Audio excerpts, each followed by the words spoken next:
So, Dad, it's the last few days of 2019. Yep. What's on the horizon? 2020.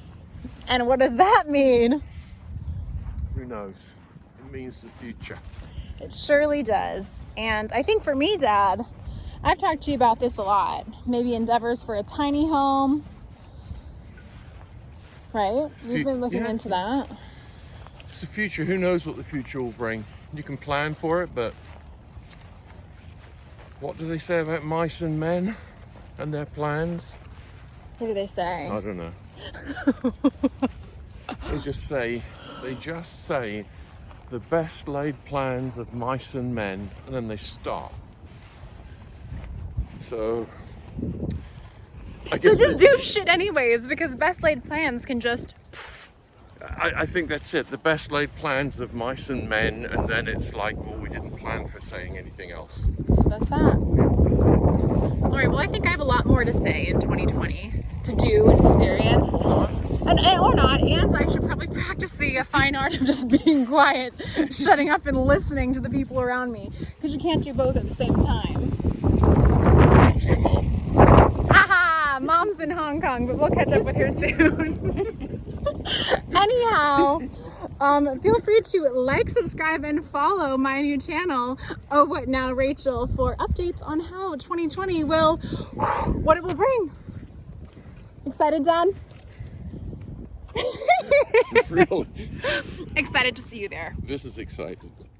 Hi guys, Rachel here. I am back at home after having been to the park with my dad. And as soon as we got back in the car after being at the park, we did do a little Google search and wanted to research that phrase, you know, the best laid plans of mice and men, but we didn't know the end of the phrase. And it does come from a poem, a Robert Burns poem. And of course, when I think of mice and men, my immediate connection is the John Steinbeck novel. Now, John Steinbeck got the name of this novel, maybe this is common knowledge, but I didn't know it, so let me share, is from a Robert Burns poem. Robert Burns is a famous, not infamous, but like a national treasure of Scotland, a poet.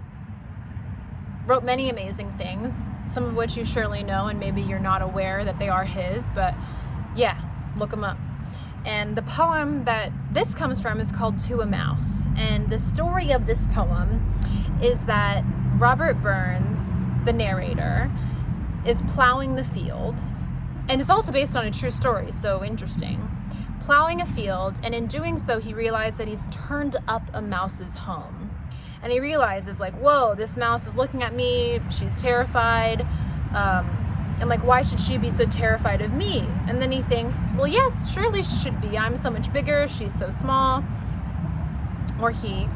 And they were just living their life, and then here I came in and sort of messed it all up and turned it all around.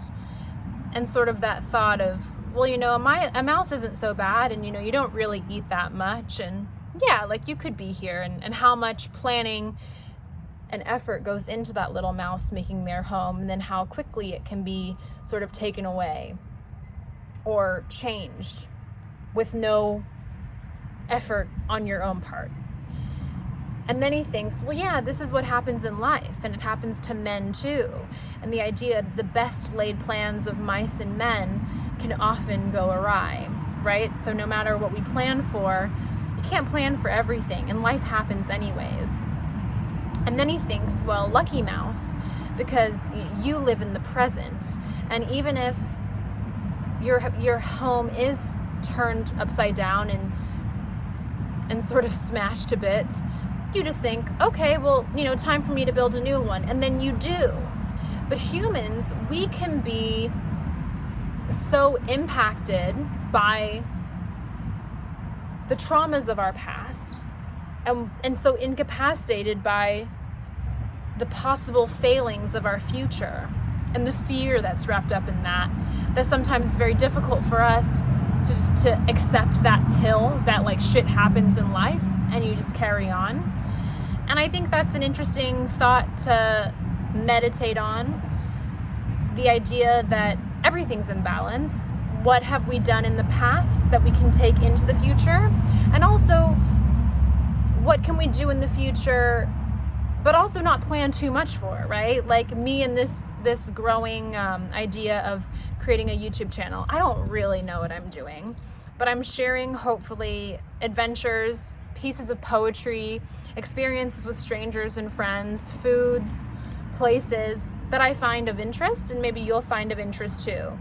And I think when I came out to do this, it seemed a little bit vain that maybe someone would want to know about my life or take the time out to watch excerpts about my life. But that's not where this is coming from, and hopefully someone out there watching this will say, yeah, I find that really interesting, and hopefully thanks for sharing. So if that's you, please subscribe, leave a comment, start a dialogue. This can be hopefully a wonderful community. I know there's already many wonderful communities out there, and I think it's time that I get involved. So thanks for being here. Do check out Robert Burns' poem, To a Mouse, and let me know what you think. Hopefully chat with you guys soon. Thanks for sticking around.